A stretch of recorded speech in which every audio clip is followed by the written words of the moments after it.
இசை படிப்பது தான் என்னுடைய நோக்கமாக இருந்ததே தவிர, சி.கே. வெங்கடேஷன் என்னை வந்து கம்போசிங் கூப்பிட்டார். வந்து அறிமுகமான ஒரு ஒரு சில மாதங்களுக்குள்ளேயே வந்து அவருக்கு உதவியாளனாக வந்து என்னை கூப்பிட்டார்.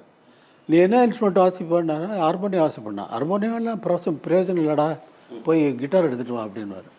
எங்கள் மாஸ்டர் ரூமில் நிறைய கிட்டார் இருக்கும். அவர் மாஸ்டர்கிட்ட போய் சொன்னோடனே போடா எடுத்துகிட்டு போடா அப்படின்னா கிட்டார் எடுத்துகிட்டு போகிறேன். போனால் ஃபஸ்ட்டு ராஜ்குமார் படம் சிஐடி 999, கோவாவில் சிஐடி 99 ஒரு படம். அதுக்கு கம்போசிங் சிச்சுவேஷன் சொல்லிட்டு டைரக்டரும் ப்ரொடியூசரும் வெளியில் போயிட்டாங்க. கமலஹாசன் வீட்டுக்கு எதிர்த்தாப்பில் இருக்கக்கூடிய சிஐடி காலனியில். நோட்ஸ் எழுதிக்கடா அப்படி நான் கம்போஸ் பண்ண போகிறேன் அப்படின்னாரு. நோட்ஸ் எழுதி தெரியும்ண்ணா அப்படின்னா. நோட்ஸ் எழுத தெரியலன்னா எப்படிடா எனக்கு டியூனை ஞாபகப்படுத்துவேன்னு. நீங்கள் 2 தடவை பாடுங்கண்ணா எனக்கு ஞாபகம் வரும் சொல்லிவிடுவேன் அப்படின்னா. அவ்வளோ பெரிய ஆளாக நீ, இது சரிப்பட்டு வராது, சரியில்லை, இது நோட்ஸ் எழுத கற்றுக்கணும். சரி நான் பார்க்கலான்னு. அப்புறம் கம்போஸ் பண்ண ஆரம்பிச்சிட்டார். 10 டியூனு கம்போஸ் பண்ணார். 10 டியூன் கம்போஸ் பண்ணால் 4 o'clock ப்ரொடியூசரும் டைரக்டரும் வராங்க.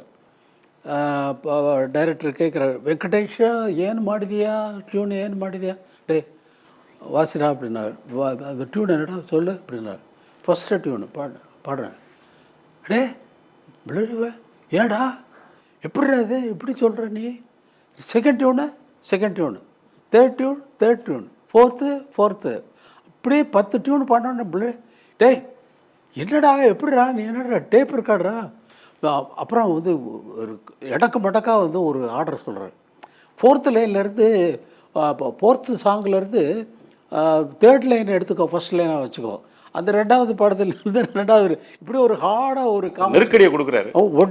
உடனே பாடுறேன். அட பாவி ரஸ்கால், நாளைக்கு ரெக்கார்டிங்கில் ஆர்கெஸ்ட்ராவுக்கு நீ தான் நோட்ஸ் சொல்கிற அப்படின்னு சொல்லிட்டாரு. நோட்ஸு தெரியாது, நீ தான்டா சொல்கிற அப்படின்னு சொல்லிட்டு போயிட்டார். அங்கேருந்து ஆழ்வார்பேட்டையிலேருந்து சாந்தோவுக்கு நடந்து போகிறேன். இப்போ 8:30 மணி ஆகிப்போச்சு. 8:30 மணி 9 மணி ஆயிடுச்சு.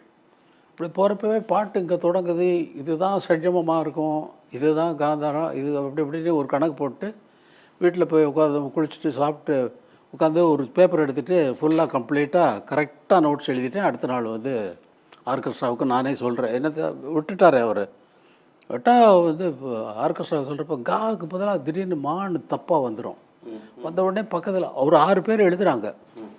எழுதிக்கிட்டு மாவான் அவங்க இடித்து அந்த சொல்கிறப்ப எனக்கு வந்து உடம்பெல்லாம் கூசும். ஒரு அவமானப்படுத்துறது மாதிரி. அவமானம் தப்பாக இருக்கே அப்படின்னு. அதே மியூசிஷியன்ஸு கட் பண்ணால் நான் மியூசிக் டைரக்டர் அவங்க உட்காந்து வாசிக்கிறாங்க. என்னையா வாசிக்கிற நீ அப்படின்னு.